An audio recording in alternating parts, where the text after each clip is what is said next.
Hey guys, Fox here. Time for some Game Guides. It's been a little while. I didn't have much for March. Didn't have a ton to add in May either. But I do have an assortment of things here that I could show for the last couple months. And up first was something I've been waiting for a long time from Limited Run. And that's this shooter here, Espagula 2. Hopefully I pronounced that correctly. Yeah, so this is a nice little shooter, but obviously you have to play in a small screen, as you can see on there, and I'll show you something else that came along with this game. Not only a miniature instruction booklet with some nice artwork, but I also picked up this mini arcade, which was a lot better quality than I thought it was when I got it. I can't get my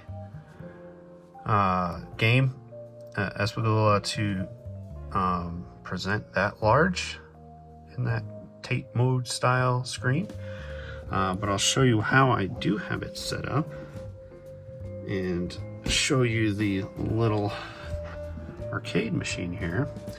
So this is what it's looking like. I've been messing with the options to try to get it to maybe zoom in a little bit, but it really won't do that. But here's the cabinet, a little mini switch cabinet, I should say. You put the Joy-Con in there and the switch up there. You got some artwork on the sides, a little vent for the fan, more artwork over here, spot to plug in, and nothing on the back. And sorry about the camera work here. And a faux little quarter insert there. I will try to play this a little bit so you can kind of see how it is.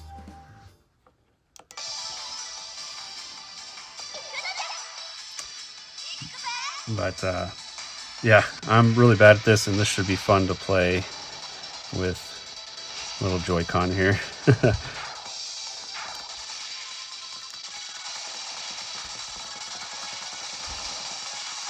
But I'm not sure if this is a cave shooter. It reminds me of it, but I'm not entirely sure. Like, it has like this rapid fire where you just press the buttons multiple times, and then if you hold, shoots a laser and stuff. All kinds of crap happening.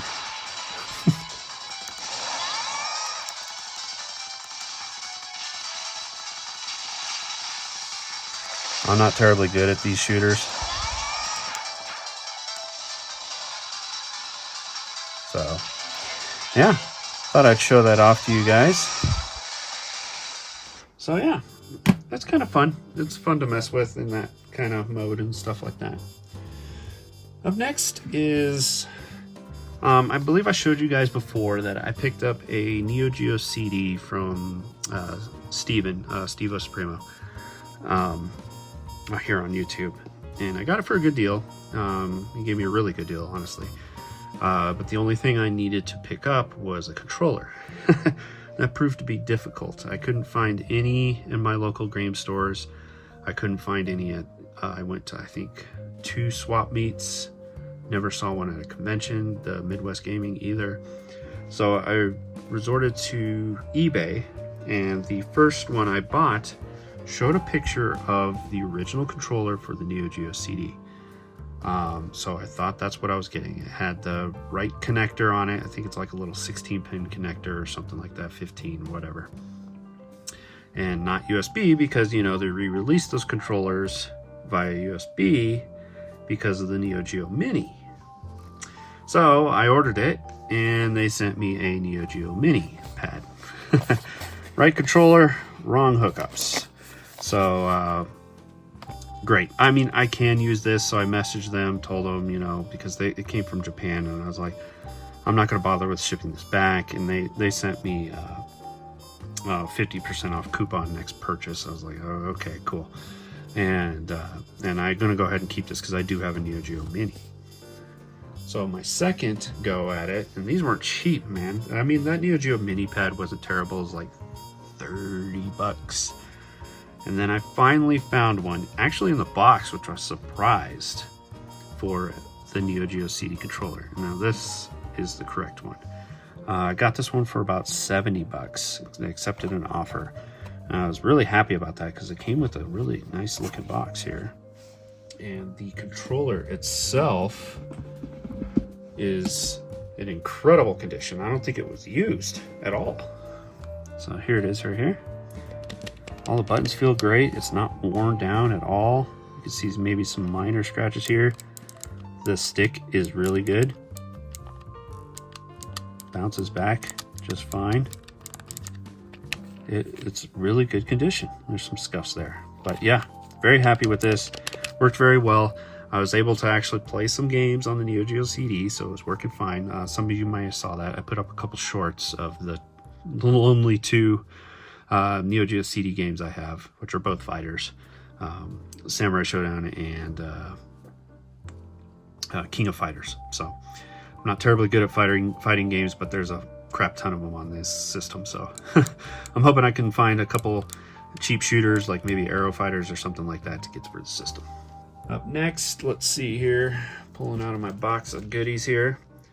This was another limited run release and one I kind of bought on a whim. It kind of looked cool. I like the art style, and I believe it's a tactical RPG or turn-based, something like that, and it's Another Crusade. It's like these puppet style characters. Reminds me of what's that game on PS3, Puppeteer or something like that. The art style kind of reminds me of that. Very interesting, made by Dragon Vein Studios here. Isometric, it kind of reminds me of like way Super Mario RPG is presented, so I'm thinking that's kind of what they were going off of here. So haven't played this one yet, obviously, but looking forward to giving it a shot. It's probably a nice short little turn-based JRPG. And let's see here, my next PS5 game is a game I'm currently playing and really enjoying, and that's Eiyuden Chronicle. I hate this word, Eiyuden. I have a hell of a time trying to pronounce it, and I probably mispronounced it. I don't like that, but it's okay. Other than that, the game is a lot of fun. Really, really good. So very much Suikoden or Suikoden, however you want to pronounce that one too, style game.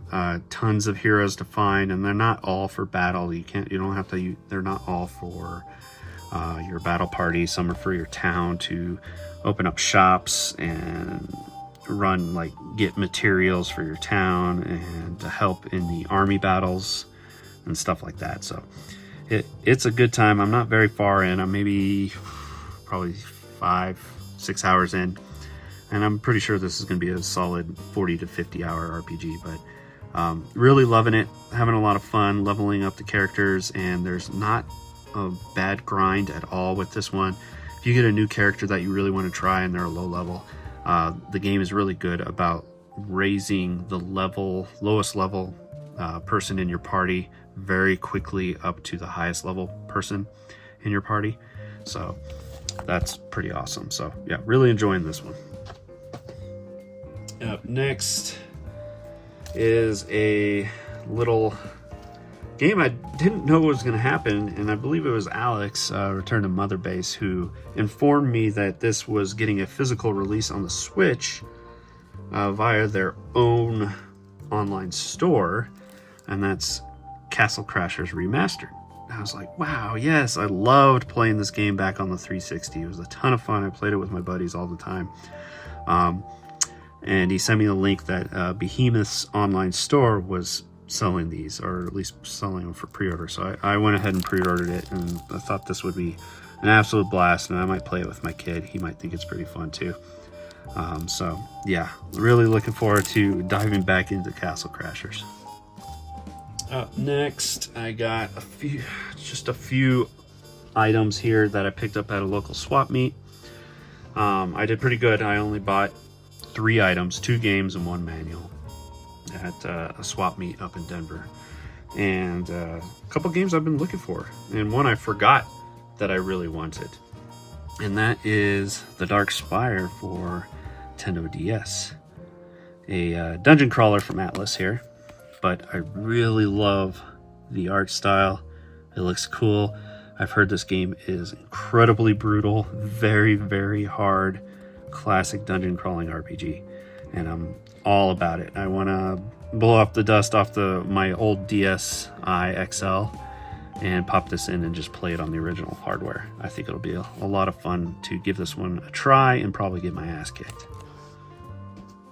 I also picked up was a big game that was looking for. I was trying to find this game at Midwest Gaming Classic. I couldn't find it anywhere. I happened to play it in one of the side vendor halls, or not vendor halls, like the arcade rooms where they had a bunch of systems set up, and one of them had a Super CD Turbo system set up with this game playing, Gate of Thunder, and I sat there and played it probably for a good 45 minutes. Waiting for Alex and Bobby to get over there, and I was having a blast. I was like, man, I love this shooter. I want this. I want this for the Turbo. You know, I could play it on the Duo just fine.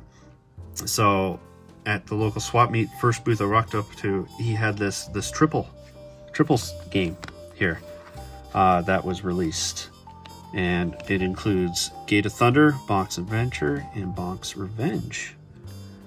Was a Turbo Duo release. It's so cool, and it has all 3 manuals in here.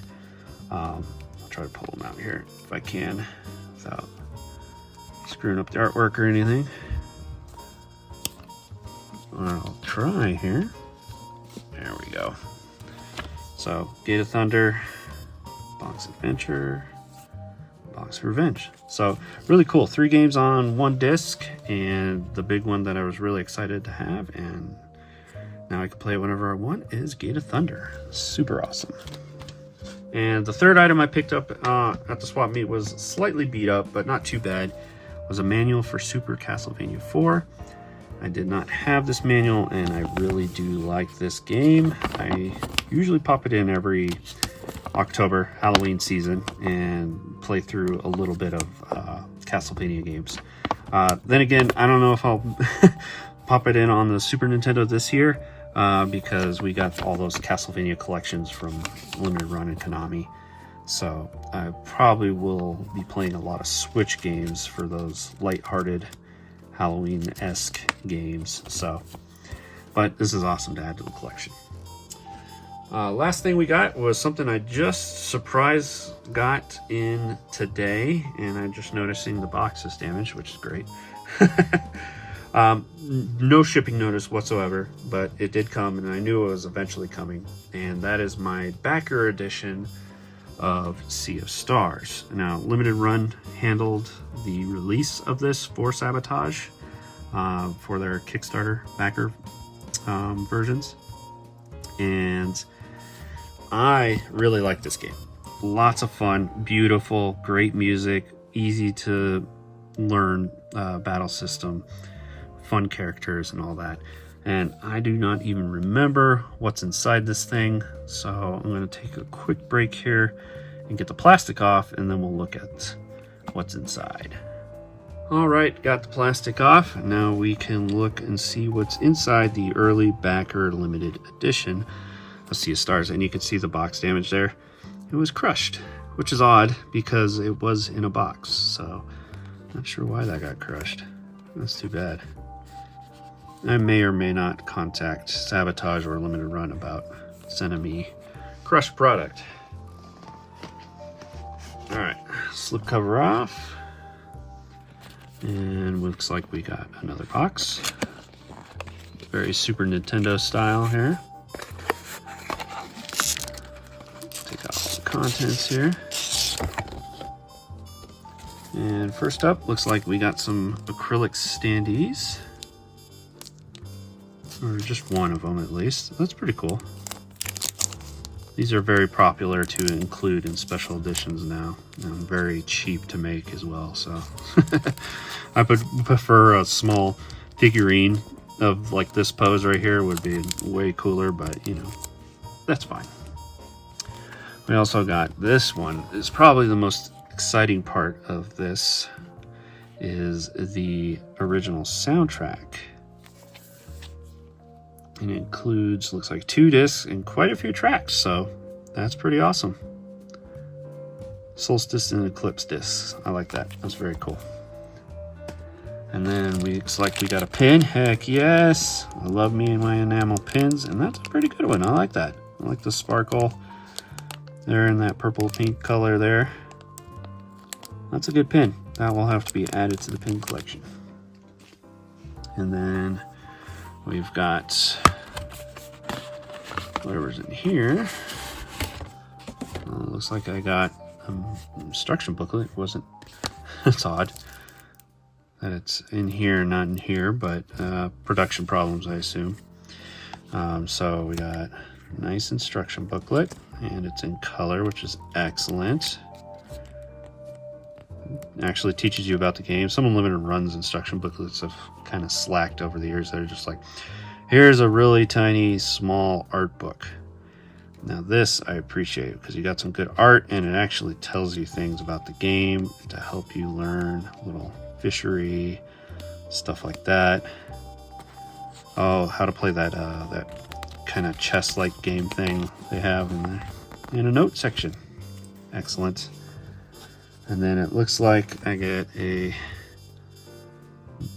authenticity card, I guess. Mine's number 4406 of 7350. Nothing on the back, just a note to the backers. And then we get a poster. I'm not sure if this poster was included. I know I Am 8-Bit has a exclusive version. This is pretty nice. I like it. I like the blue colors. Got all the colors there in the ship. Riding a fish guy. I can't remember. That's awesome. That's a cool poster. And then lastly, we got the game. Second here. And it's right here. So I believe there's got to be like 3 different versions of this game out now, because I Am 8-Bit has their version. Here's the backer version, and I think it was released elsewhere too. I can't remember where. Somebody will mention it in the comics. I know they've all picked it up some other where, because all the people I know who picked it up at that 3rd place. It might have been regular retail, but I don't think it was. But it wasn't I Am 8-Bit, or I haven't seen the backer kits yet. So there we have it. All right, guys, that's all the pickups for April and May of 2024. And thanks for watching.